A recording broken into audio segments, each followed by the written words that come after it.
오늘은 4장 21절부터 31절까지고요. 4장 마지막 부분입니다. 들어오시면서 가져오셨을 유인물 보시고요.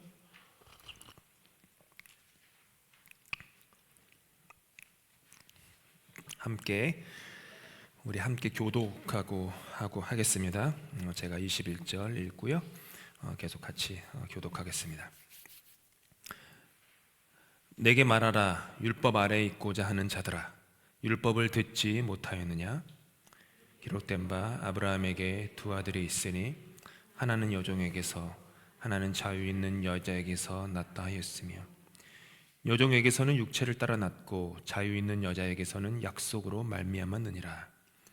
이것은 비유니 이 두 여자들은 두 언약이라. 하나는 신의 산으로부터 종을 낳은 자니 곧 하갈이라. 이 하갈은 아라비아에 있는 신의 산으로서 지금 있는 예루살렘과 같은 곳이니 그가 그 자녀들과 더불어 종 노릇하고, 오직 위에 있는 예루살렘은 자유자니 곧 우리 어머니라. 기록된 바 잉태하지 못한 자여 즐거워하라. 산고를 모르는 자여 소리질러 외치라. 이는 홀로 사는 자의 자녀가 남편 있는 자의 자녀보다 많음이라 하였으니, 형제들아, 너희는 이삭과 같이 약속의 자녀라. 그러나 그때 육체를 따라 난 자가 성령을 따라 난 자를 박해한 것 같이 이제도 그러하도다. 그러나 성경이 무엇을 말하느냐? 여종과 그 아들을 내쫓으라.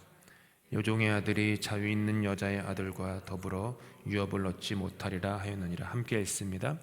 그런즉 형제들아, 우리는 여종의 자녀가 아니요 자유 있는 자의 여자니라. 아멘.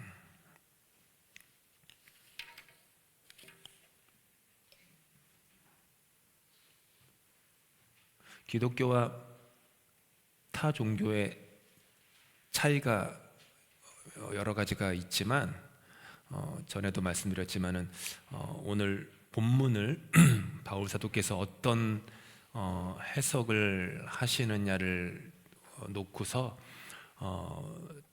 그 기독교와 타 종교의 차이를 놓고 봤을 때, 기독교는 세상의 종교는 자력 종교가 있고요. 이게 보이시나요? 글씨 크기 좋은가요? 자력 종교가 있고 타력 종교가 있습니다.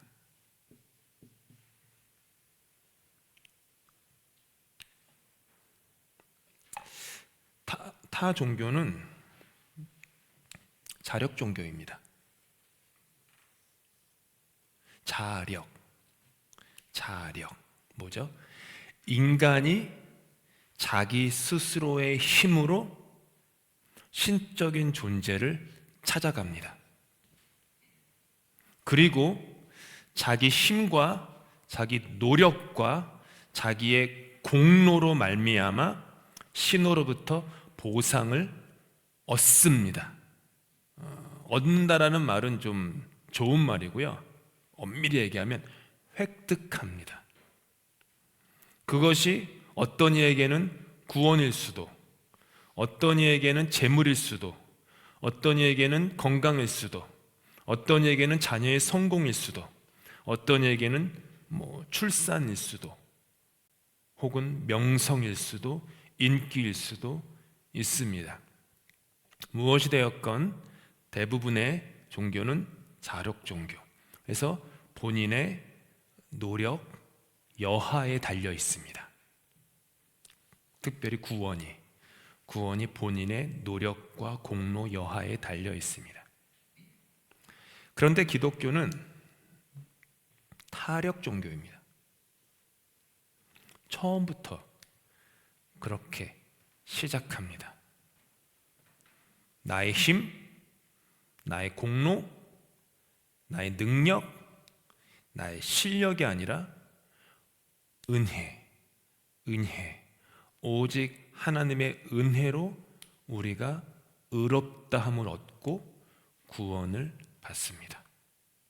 심지어 하나님이 인간에게 찾아오십니다. 창세기서부터 계속 하나님은 인간을 찾아다니세요. 계속 찾아다니세요. 심지어 아담과 하와가 타락했을 때에도 어디 있니 하고 찾아다닙니다. 인류 최초의 살인이 일어났을 때에도 아벨이 어디 있니 라고 찾아다니십니다. 아브라함에게 찾아오십니다. 아브라함이 하나님을 불러내려고 뭔가를 하지 않았습니다. 찾아오십니다. 이것이 가장 잘 드러나는 것이 성탄이죠. 성탄절. 하나님이 인간을 찾아오십니다. 오죽하면 인간의 몸을 입고, 오죽하면 아기의 몸을 입고 그렇게 초라한 말구 위에 나십니다. 찾아오십니다. 예수님은 떠나시면서 이 지겨운 세상 끝이다 라고 손 털고 떠나지 않았습니다. 무슨 약속을 하십니까? 다시 찾아오겠다. 그게 예수님의 약속이었어요. 재림, 찾아오겠다. 비슷한 것 같지만 완전히 다릅니다. 여기서 우리는 이 사이를 왔다 갔다 합니다. 교회 다니면서도요, 계속 왔다 갔다 합니다. 자력으로. 목사도 내가 열심히 신앙생활을, 내가 기도하고 내가 공부하고 해서 목사가 되고, 내가 뭐 해서 교회를 성장시키고 뭐가 되고 그러면서 막 뭐가 나눠집니다. 그렇죠? 여기서 계속 왔다 갔다 해요. 줄다리기를 하는 것처럼. 이거를 그냥 뭐라고 할까, 의도적으로 생각하고 있어야 됩니다. 마음속에. 안 그러면 인간은 그냥 욕망의 육체에 따라서 대부분은 이쪽으로 흘러가게 돼 있어요. 자력으로. 그냥 이게 본능과도 같아요. 죄성이 있는 인간은 하게 되는 그냥 열이면 열, 백이면 백, 이쪽으로 갑니다. 이쪽으로 갑니다. 나를 너무, 나 스스로의 어떤 죄악된 모습을 가지고 나를 막 때리고 나를 비난하거나 나를 막 정죄하거나 하는 게 겉으로 볼 때는 겸손해 보일지 모르지만 자력입니다. 내가 못했다라는 거니까요. 언제나 내 아이라는 게 너무 여기 아이가 크게 박혀 있는 거예요. 이 마음에 아이. 반대로 되면 내가 뭐 해서 이렇게 이루었고 하나님이 이렇게 하셨다. 이것도 아이입니다. 두 사람이 되게 차이가 있는 것 같지만은 하나님 보실 때는 똑같은 사람입니다. 똑같은 거예요. 타력 종교. 바울 사도는 지난주에 말씀드렸다시피 병 때문에 계획치도 않게 갈라디아에 있는 산맥, 타우루스, 거기에 있는 산맥이 이제 타우루스 산맥, 토러스 산맥이에요. 자동차, 포드 자동차 중에 토러스라고 있죠. 그게 타우루스 산맥이에요. 그 타우루스 산맥인데 거기를 병 때문에, 풍토병 때문에, 말라리아 때문에 넘어가서 예기치 않게 갈라디아 지역에 있는 곳곳에 교회를 세웠습니다. 바울이 전한 것은 복음이었습니다. 타력. 이방인인 너희에게도 예수님께서 구원을 가져오셨고 예수님 믿기만 하면 구원 받는다라고 하는, 그래서 그들은 세례받고 교인이 되었습니다. 그랬는데 그래서 이렇게 타력적인 어떤 타력적인 다른 말로 하면 은혜죠. 은혜이고 선물. 근데 율법주의자들이 갈라디아 교회에 와서 사람들을 유혹했죠. 거짓된 가르침으로 유혹했죠. 노력해야 된다. 얻어야 된다. 할례 받아라. 공덕을 쌓아 나가야 된다. 이런 얘기를 했던 것이죠. 그러다 보니까 타락 종교로 시작했던 기독교인들이 다시 자력 종교인 어디로 빠졌냐 하면은 율법주의로 빠졌습니다. 그래서 바울이 오늘 본문에서 이거를 그러니까 갈라디아서 전부가 그 얘기예요. 근데 오늘은 특별히 갈라디아 교인들과 율법주의자들이 익히 아는 익히 안 그 성경의 사건을 가지고 비유를 들어서 은유를 가지고 그 얘기를 이제 풀어 나가는 것입니다. 이거를 이렇게 본문에 들어가기 전에 우리가 한 가지 기억해야 할 것은 그 성경을 해석하는 그 성서 해석이라고 하죠. 성서 해석에 그 고전적인 방법이 있습니다. 이게 있어요. 이제 이게 영어가 아니에요. 영어가 아니어서 저도 이렇게 봐야 되는데 이제 PRDS 이렇게 돼요. 파샤트라는 게 있고요. 레메스 모르셔도 돼요. 오늘 듣고 다 까먹으셔도 돼요. 기억하실 일 하나도 없습니다. 이게 뭐 학자들이나 아는 얘기지 아실 필요 없어요. 그냥 설명해 드리려고 하는 거예요. 데루시 그리고 소드가 있어요. 그래서 그 외우기 쉬우라고 앞에 PRDS를 합해가지고 파라다이스의 첫 자음만 따가지고 이렇게 뭐 외웁니다. 그 공부하는 사람들은.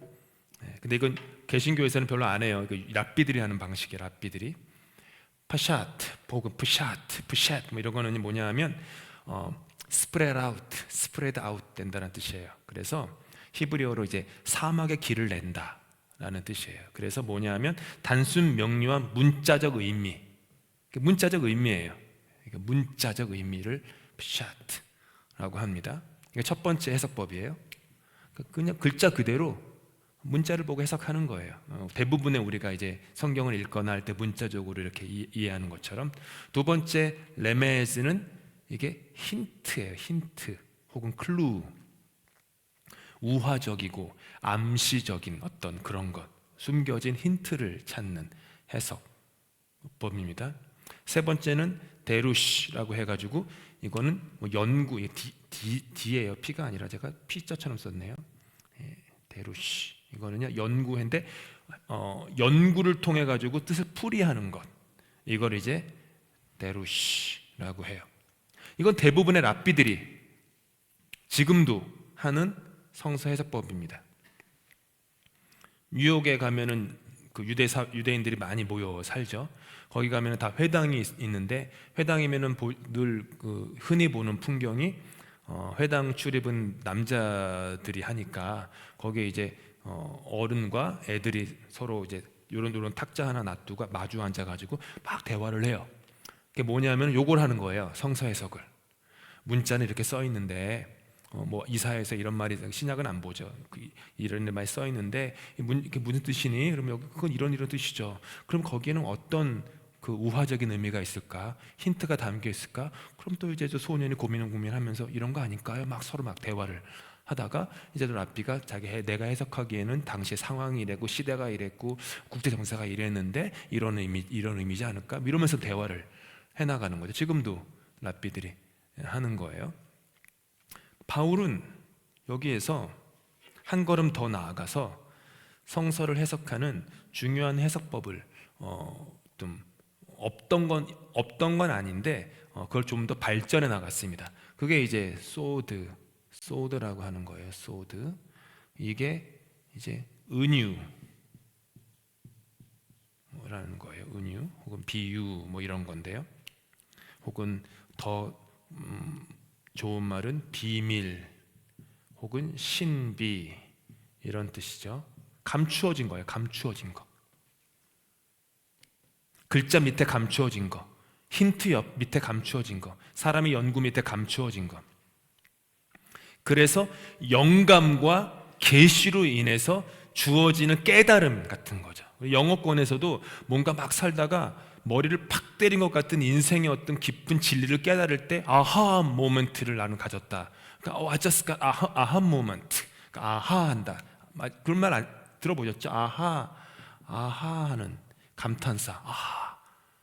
맞아. 뭐 이런 거쯤 되겠죠. 이런 거예요. 깨달음이죠. 깨달음. 그래서 성경의 성령의 감화와 감동으로 말미암아 성경의 성서에 있는 뜻들이 깨달아지는 것. 그래서 바울 사도는 이거를 지금 오늘 4장 뒷부분에서 이걸 하시는 거예요.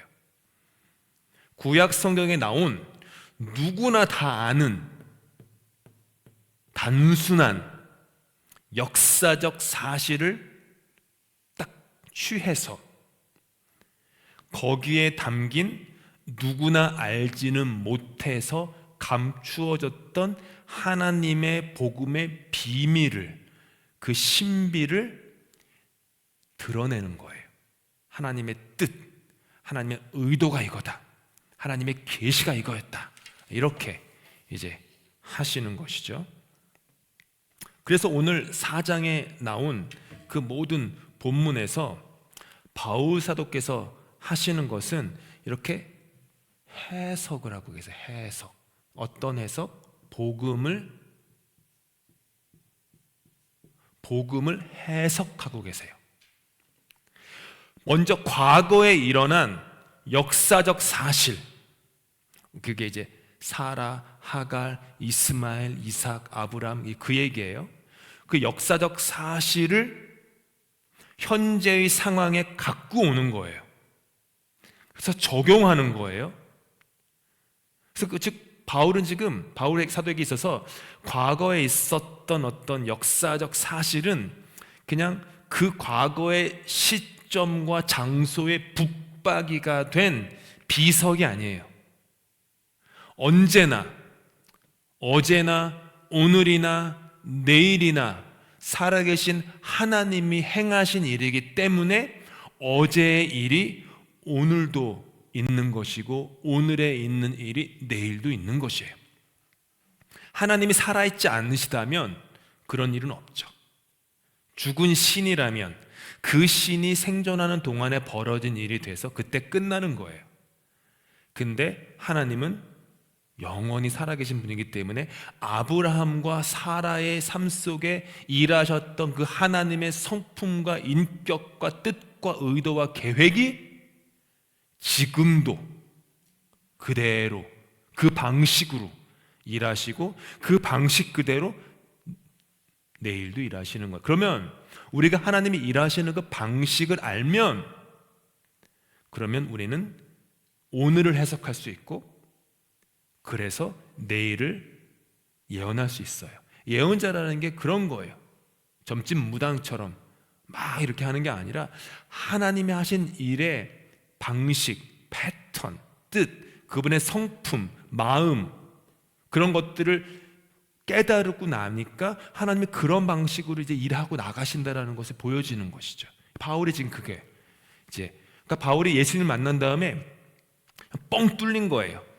이 깨달음이, 해석이 막 과거와 현재와 미래가 막 얽히고 막 이렇게 날줄과 씨줄처럼 막 얽히고 설키면서 예전에는 구약만 보면서 막 이렇게 있었는데 막 깨달음이 오니까 아 구약에 나왔던 그 말씀이 메시아 얘기구나, 교회 얘기구나, 성령에 대한 얘기구나, 지금 이렇게 벌어지고 있구나.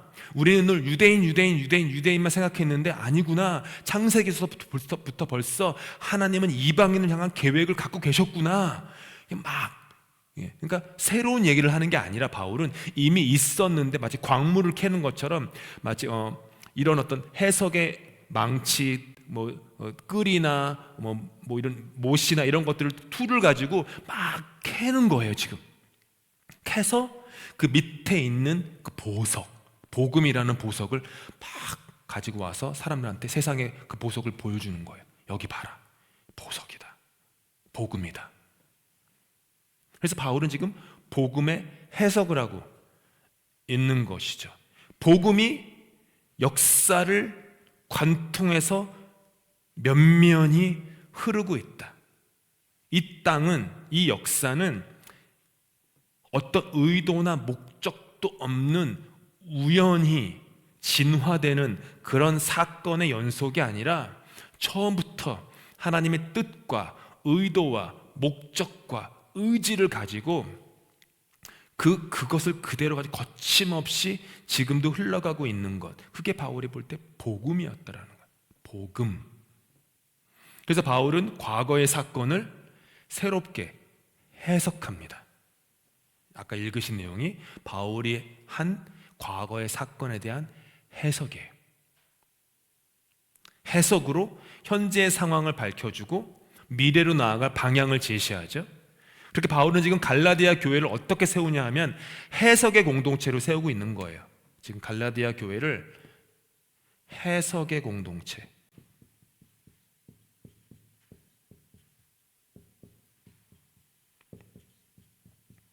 그리고 이 해석의 공동체를 우리는 교회라고 부릅니다. 교회는 해석의 공동체예요. 뜻 맞는 사람들이 모여가지고 친교하기 위한 이민 생활의 적적함을 달래고자 모이는 곳이 아니에요. 그거는 그냥 뭐라 할까요? 부가적인 어떤 열매이고요, 아름다운 어떤 좋은 것들이죠. 하지만 근본 원리는 교회는 해석하는 공동체예요.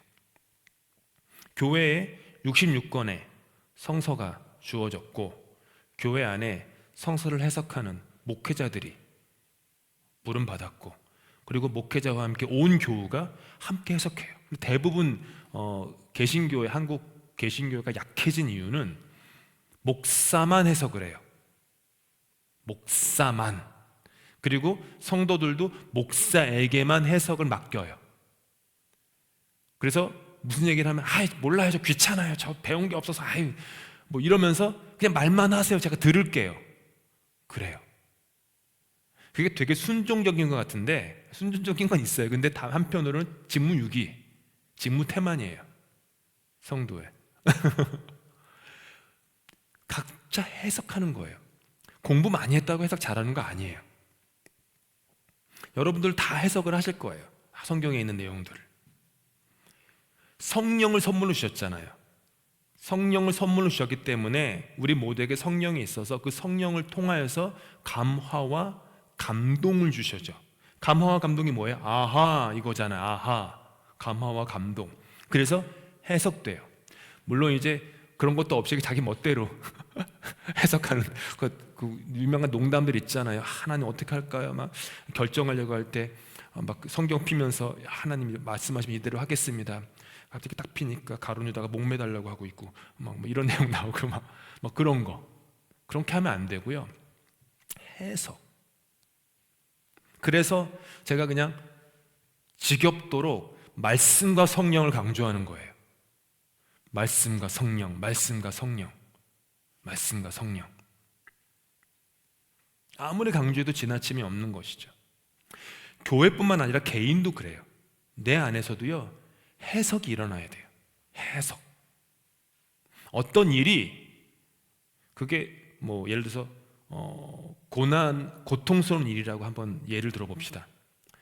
고통스러운 일 자체가 처음에는 우리에게 고통을 안기지만 고통의 그 강렬한 고통의 감각이 지난 후에는 여전히 그 고통이 남아있는 이유는 마치 귀신처럼 계속 나를 따라다니면서 그것이 나에게 계속 고통을 안기는 이유는 과거에 있었던 고통이 해석이 안 되기 때문이에요. 뜻이 이해가 안 되는 거예요. 근데 예전에 있었던 광야의 삶이건 고통의 삶이건 거절이건 뭐가 됐건 그것이 해석이 되면요, 거기서부터 뭐가 생겨요? 조금씩 자유해져요. 거기서부터 풀려나요. 무슨 말씀인지 알겠죠? 그러니까 상황 자체가 우리를 어렵게 하는 게 아니라 해석이 안 되는 게 우리를 어렵게 하는 거예요. 이해되시죠? 대부분의 삶이 그렇습니다. 해석이 되면 납득이 되면 해요. 어차피 상황은 벌어졌으니까. 영어로도 What's done is done. 이미 벌어진 건 벌어진 거지. 어떻게 하겠어요? 근데 그게 해석이 안 되면 계속 평생 그걸 살아가요. 그래서 나이가 많게 심지어 죽음의 목전에 두고도 50년, 60년에 벌어진 그거를 계속 갖고 계시는 분들이 있어요. 그 고스트처럼 계속 그 삶을 주장했던 거예요. 해석이 되면 탁 터는 거죠. move on 하는 거예요. 바울은 그래서 매우 단순한 역사적 사실인 누구의 예를 들어서 말하죠? 지금 바울 사도께서 누구요? 두 여인의 이름이 뭐죠? 하갈과 사라, 하갈. 그러면 언제적 얘기죠? 믿음의 조상 아브라함의 얘기예요. 그래서 그때 이야기를 해요. 갈라디아 교회에 있는 유대주의자들이 이방인 갈라디아 그리스도인들에게 예수로 충분하지 않다라고 했던 거예요. 예수로 충분하지 않고 율법을 만족시켜야 충분해져 라고 얘기했죠. 즉 이방인인 그들이 유대인처럼 돼야 돼 라고 했던 거예요. 그래야 아브라함의 자녀가 될 수 있고, 아브라함의 자녀가 돼야지 의로워질 수 있고, 의로워져야만 구원받을 수 있다. 그래서 할례가 들어온 거예요. 그래서 바울은 율법주의자들이 가장 현혹하는 무기로 썼던 아브라함의 얘기를 들어가지고 오히려 아브라함의 삶의 사건 하나 가져와서 그들을 이제 반격하는 거예요. 바울 사도께서 아시다시피 창세기 12장에서 하나님이 아브라함을 찾아가십니다. 그리고 아브라함과 약속을 맺으세요. 약속의 포인트는 내가 너로 큰 민족을 이루게 하겠다 이거에서 큰 민족. 근데 큰 민족을 이루려면 천리길도 한 걸음이라고, 그렇죠? 1000명의 자손을 만들려면 어디서부터 시작해야 되죠? 아들 하나부터 시작해야 돼요. 한 걸음부터 시작해야 되는 거예요. 근데 그때 아브라함의 나이가 75세, 사라의 나이가 10살 차이니까 65세. 둘 다 잉태하지 못합니다. 아기를 갖지 못해요. 10년이 흘러요. 가나안을 떠난 지. 아브라함이 이제 85세, 사라가 75세가 되었어요. 10년 동안 안 이루어진 거예요. 약속이. 조급하기도 하겠죠. 그러면서 사라의 마음속에 어떤 마음이 들어왔냐 하면 내가 하나님의 약속을 이루어 드려야겠다라는 마음이 들어와요. 아시죠? 하나님의 약속이 하나님에 의해서 이루어지는 게 아니라 내가 그분의 뜻을 성취시켜 드려야겠다라는 마음이 온 거예요. 그래서 뭐가 들어와죠? 자력이 들어와요. 자력. 나의 노력, 나의 머리, 나의 힘 이런 것들. 쓱 보니까 애굽에서 우여곡절 끝에 애굽에서 선물로 받아온 하갈이라고 하는 자기의 몸종이 눈에 들어오는 거예요. 하나님께서 사라가 이제 여기서부터 이제 justify 하죠. 정당화해요. 하나님이 내 남편의 몸에서 상속자를 준다고 했지. 근데 내 몸이라고는 얘기 안 한 것 같은데, 그러니까 남편 몸에서만 나면 되는 거겠네. 그래서 여기 이제 자기는 불임 여성인 것 같고 가임 여성인 하갈을 남편에게 줘가지고 아들을 낳게 해야겠다. 왜냐하면 당시 여종의 자녀는 그 주인의 자녀로 입양이 되는 그 법이 있었으니까 자기 자식이라고 생각했던 거예요. 그래서 내가 이루어 드려야겠다. 인간이 결론을 내리니까 인간의 방법만 남는 거죠. 그렇죠? 그래서 아브라함과 사라가 하나님의 전적으로 주어진 약속들에 대해서 자기들의 힘, 노력, 잔머리 이런 것들을 동원해 가지고 그 약속을 이루어내는데 동의를 해요. 한국 속담에 뭐로 가도 서울만 가면 된다. 인생을 어떻게 사는지 모르지만 뭐로 가도 서울만 가면 된다라고 인생을 사는 경우도 있어요. 이게 그거예요. 아브라함과 사라가 이렇게 뭐로 가도 자신만 나면 돼. 근데 하나님은 서울로 가려면 제대로 된 길로 가야 된다 이렇게 얘기하시는 거예요. 근데 우리 인간은 10년 기다리기 힘드니까 그냥 이럽시다 하나님, 이러면서 자기 노력으로 돌아가는 거죠. 그래서 누가 태어나요? 누가 태어나죠? 이스마엘, 영어로는 이슈마엘이 태어나요. 그러다가 13년이 흘러요. 이제 아브라함이 99세, 사라가 89세. 다 된 줄 알았어요. 아브라함과 사라는 약속이 이루어진 줄 알았어요. 13년이 흘렀으니까 이스마엘이 얼마나 컸겠어요. 꽤 컸을 거예요. 흐뭇했겠죠. 근데 하나님의 뜻은 인간의 결론에 따른 인간의 방법에 있지 않았어요. 하나님은 아브라함을 믿음의 사람으로 세우기 원했고, 믿음의 사람이 되려면 99%의 은혜가 아닌 100%의 전적인 은혜로 되는 사람이어야만 했어요. 그래서 아니다, 아브라함 너와 사라, 너의 아내 사라, 너희 두 사람 사이에 날 아들을 통하여서 내가 너로 큰 민족을 이루겠다라고 아예 꼭 집어 명시를 하세요. 그 얘기를 옆에서 이제 주워 듣던 사라가 웃어요.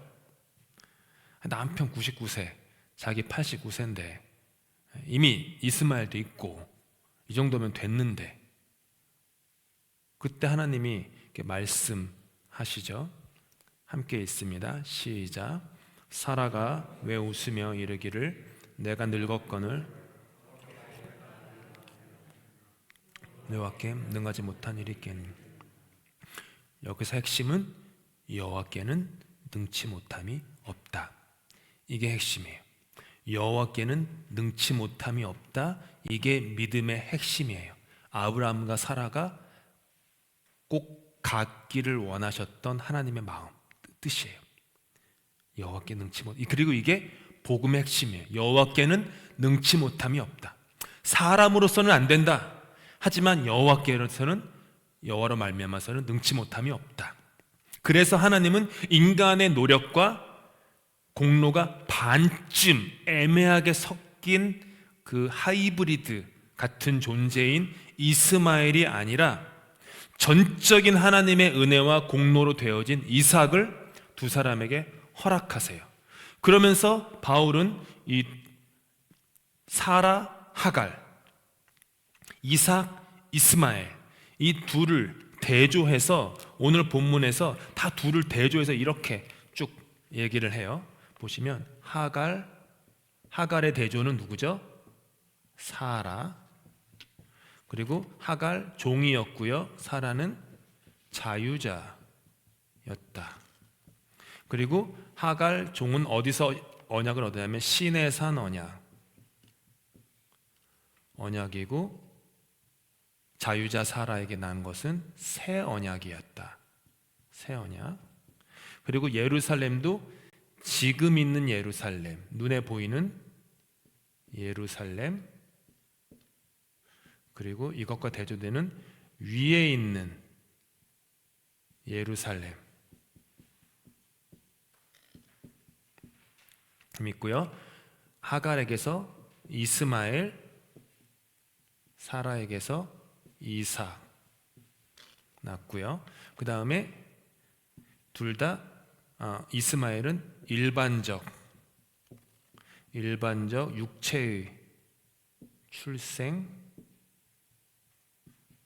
보고, 그 다음에 약속에 의한 약속의 출생, 그래서 성령으로 보았고요. 그 다음에 하갈, 이스마엘, 여기가 뭘 했냐면 박해를 했고 박해자가 된 거예요. 그리고 사라, 자유자, 언약, 예루살렘, 이삭, 약속의 출생이 뭘 받아요? 피박해자가 됐어요. 이게 오늘 읽으신 본문 뒷부분에 나오는 내용이고요. 그 다음에 하지만 이 왼쪽 편에 있는 모든 것은 버림받는다. 버림받고, 오른쪽에 있는 모든 것은 상속받는다. 상속자가 된다. 이렇게 오늘 본문에서 대비를 쭉 해요. 그러니까 왼쪽 편은 전부 다 그 율법에 대한 내용이고요. 오른편은 전부 다 복음에 대한, 은혜에 대한 내용이에요. 하갈은 애굽에서 얻은 여종이었고 사라는 자유한 여인이었다. 이스마엘은 인간의 육체적인 충동에 의해서 태어났는데 이삭은 하나님의 약속에 의해서 태어났다. 하갈과 시내산과 지금 있는 지상의 예루살렘은 다 동일선상에 놓여 있는 것이고요. 그래서 혈통적으로 유대인 중에 유대인이고 누구보다 순수한 사라의 후손임에 틀림없었는데, 그런 유대인들이 율법주의자들 포함해서 정작 율법의 모든 저주를 십자가에서 감당하심으로 율법을 다 완성시킨, 만족시킨 예수를 영접하지 않음으로 말미암아 오히려 그들은 어떤 존재예요? 종으로 있다. 율법의 메인 종으로 있다 라는 거예요. 그런데 위에 있는 천상의 예루살렘, 이건 새 예루살렘이죠. 새 예루살렘은 율법의 종로로 타던 모든 자들을 해방시킨 예수께서 통치하시는 영적 예루살렘이다. 죽은 후에야 경험하는 예루살렘이 아니라 오늘도 살아계셔서 보혜사 성령과 함께 하시는 부활의 예수에 의해 현재도 계속되는 거룩한 도성이다 라고 하는 거예요. 그런데 종에게서 태어난 그 육체에 의해 태어난 이스마엘이 자유자에게서 약속에 의해 태어난 이삭을 핍박합니다.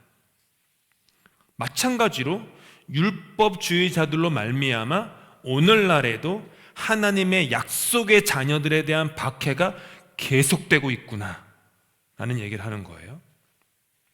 그러면서 사라가 자기 아들 이삭을 희롱하는 하갈의 아들 이스마엘을, 이 두 사람을 내쫓았듯이 그리스도 예수의 복음 공동체에서 거짓된 이복 형제들인 율법주의자들을 멀리하라고, 내쫓으라고 바울이 얘기하는 거예요. 그러니까 이게 제가 짧게 얘기했지만 대단한 거예요. 이 모든 상황들을 바울은 아브라함의 삶에 일어나는 사건을 가지고 전부 다 해석한 거예요. 다.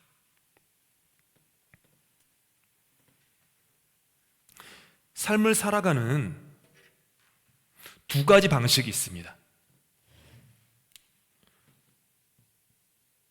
율법주의로 살아갈 수 있어요.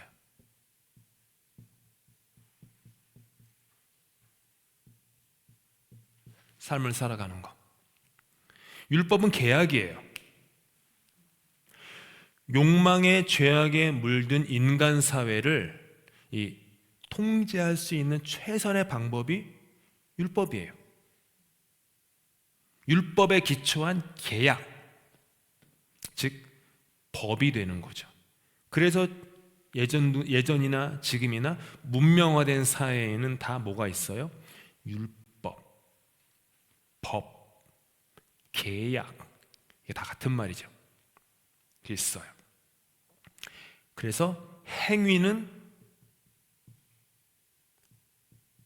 곧 구원이 되었어요. 여기서 구원은 천국 가는 구원만 얘기하는 게 아니라 상을 받는 것, 보상을 받는 것, 인정받는 것, 성공하는 것, 잘 사는 것, 부자 되는 것, 건강한 것, 뭐 등등등 우리가 좋아하는 모든 복들을 다 구원이라고 얘기할 수 있습니다. 이게 삶의 등식이 돼요. 자력 종교. 그 힘이 주장해서 자기 힘으로 인생을 경영하고 구원합니다. 그래서 바울은 인간의 육체적 충동에 의해 태어난 하갈의 아들 이스마엘은 시내산의 모세율법의 메인 종의 상징이다 라고 얘기해요. 그러면서 바울 사도는 율법에 기초한 삶의 방식이 아닌 다른 삶의 방식을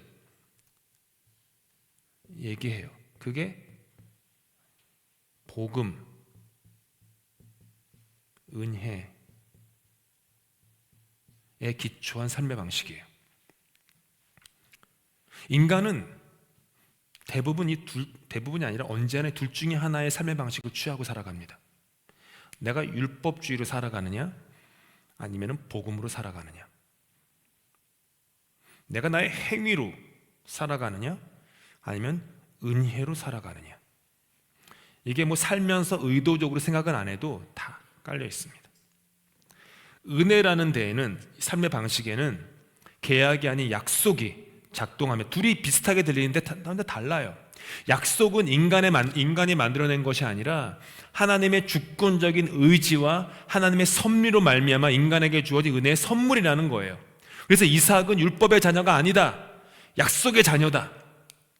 바울은 이것을 로마서에서 명확히 밝힙니다. 함께 읽습니다. 시작. 아브라함의 자손이라고 해서 다 그의 자녀가 아닙니다. 다만 이삭에게서 태어난 사람만을 너의 자손이라고 부르겠다 하셨습니다. 이것은 곧 육신의 자녀가 하나님의 자녀가 되는 것이 아니라 약속의 자녀가 참 자손으로 여겨지리라는 것을 뜻합니다. 율법을 삶의 원리로 삼는 것은 노예로 사는 거예요. 왠지 아세요?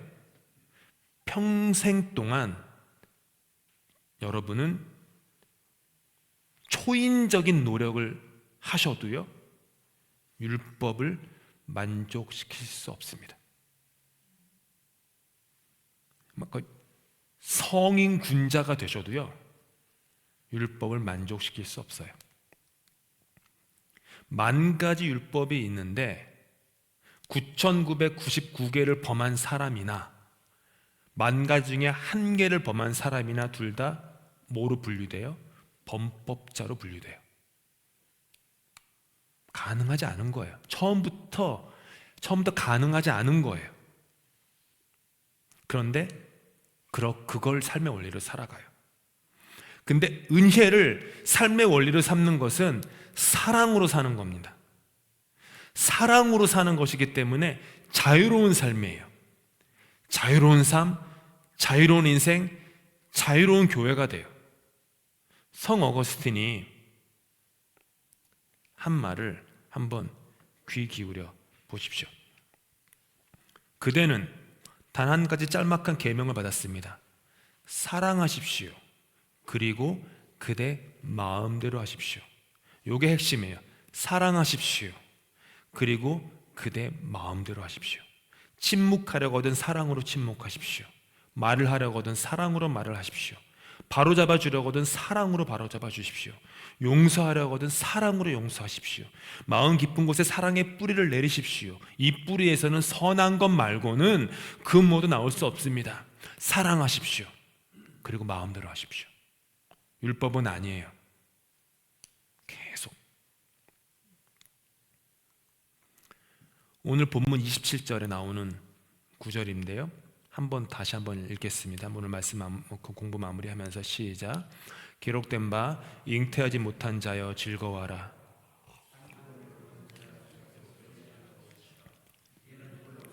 자의 자녀가 남편에 있는 자의 자녀보다 많음이라 하였으니. 잉태하지 못한 것, 저주입니다. 여기서 잉태하지 못하는 것을 애 못 낳는 것으로만 생각하지 마세요. 잉태하지 못한다는 것은 나에게서 아름다운 것, 선한 것, 열매, 이런 것들이 맺어지지 않는 나의 인생, 마치 불임 여성과 같은 나의 삶, 생명이 내 영적인 자궁에 들어앉지 않는 그런 인생, 그런 인생이에요. 그런데 잉태하지 못하였던 아브라함과 사라에게 하나님이 이삭을 주세요. 전적인 은혜입니다. 인간의 공로가 조금도 들어가지 않은 순도 100%의 은혜였어요. 그리고 하나님은 지금도 그렇게 일하기 원하세요. 지금도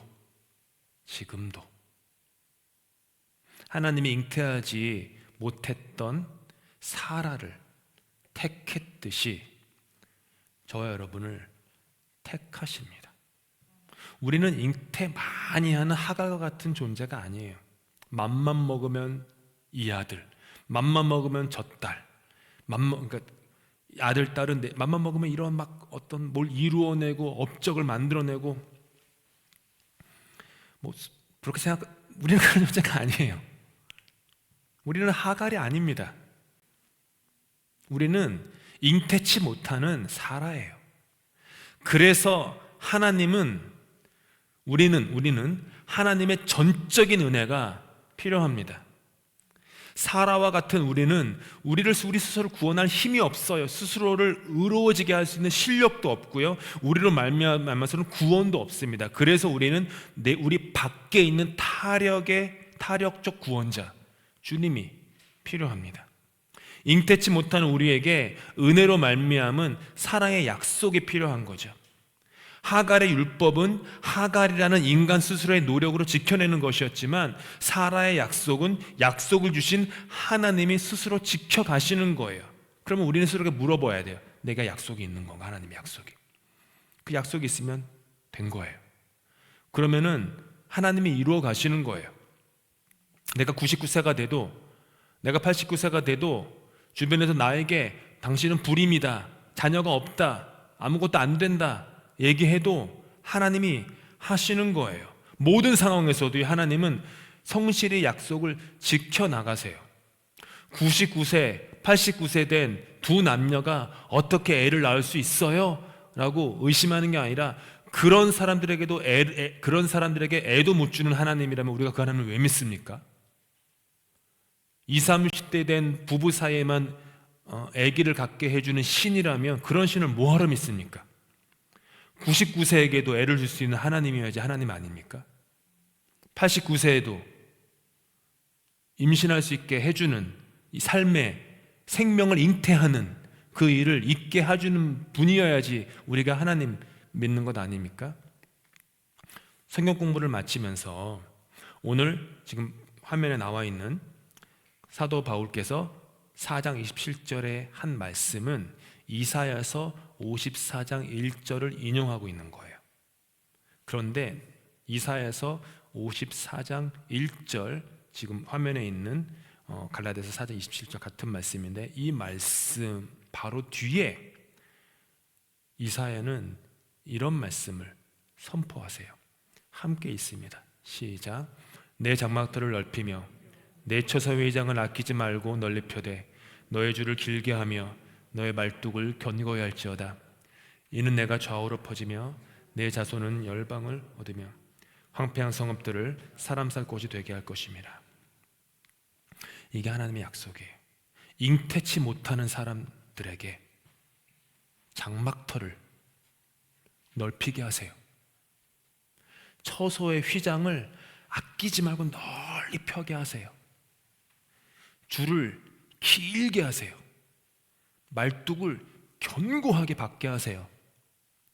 그래서 잉태치 못하는 우리 불임 같은 사라 같은 우리 인생이, 우리 자녀들이, 우리 열매가 좌우로 퍼지게, 자손이 열방을 얻게 해요. 황폐한 성읍들을 사람 살 곳이 되게 할 것임이에요. 이게 하나님 주시는 약속의 말씀이에요. 그리고 이 말씀이 제가 66권 성경 전체에서 가장 사랑하는 말씀 중에 하나예요. 제가 20살 때 제가 하나님께 기도할 때 하나님이 저에게 주셨던 비전, 딱 이 말씀.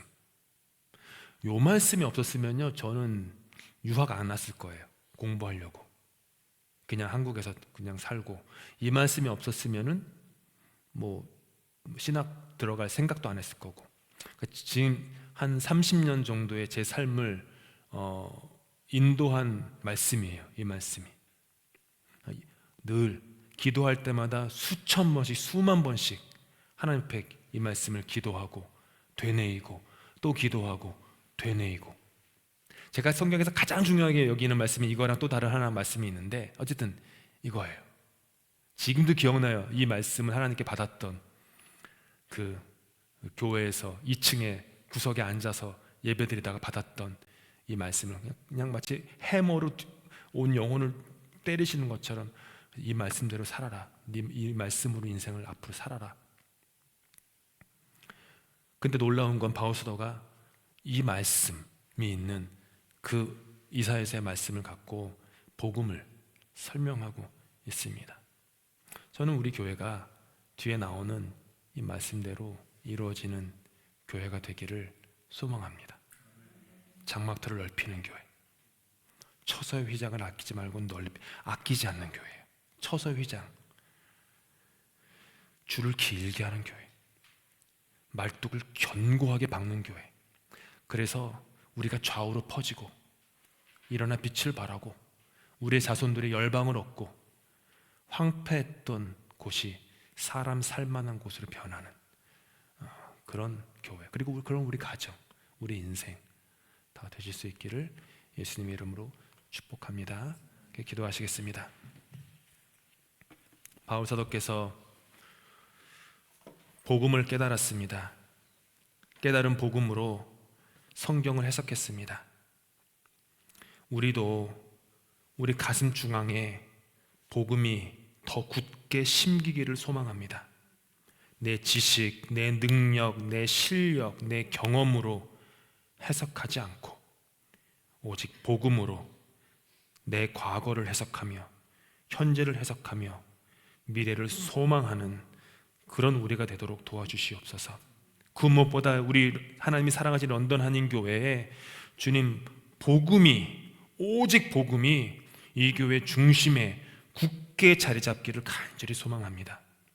세상과 나는 간 곳 없고 구속한 주님이 일구어내신 그 복음만 이 교회에 굳건히 세워지게 하셔서 영어권이건 한국권이건 노인이건 어린이건 어떤 사람이든지 간에 그 복음을 바라보며 복음을 소망하며 복음을 꿈꾸며 복음을 증거하며 그렇게 살아가는 그런 우리 인생, 그런 우리 교회 되도록 주님 우리를 다시 한번 복음으로 굳게 붙잡아 주시옵소서.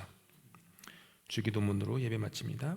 하늘에 계신 우리 아버지, 아버지의 이름을 거룩하게 하시며 아버지의 나라가 오게 하시며 아버지의 뜻이 하늘에서와 같이 땅에서도 이루어지게 하소서.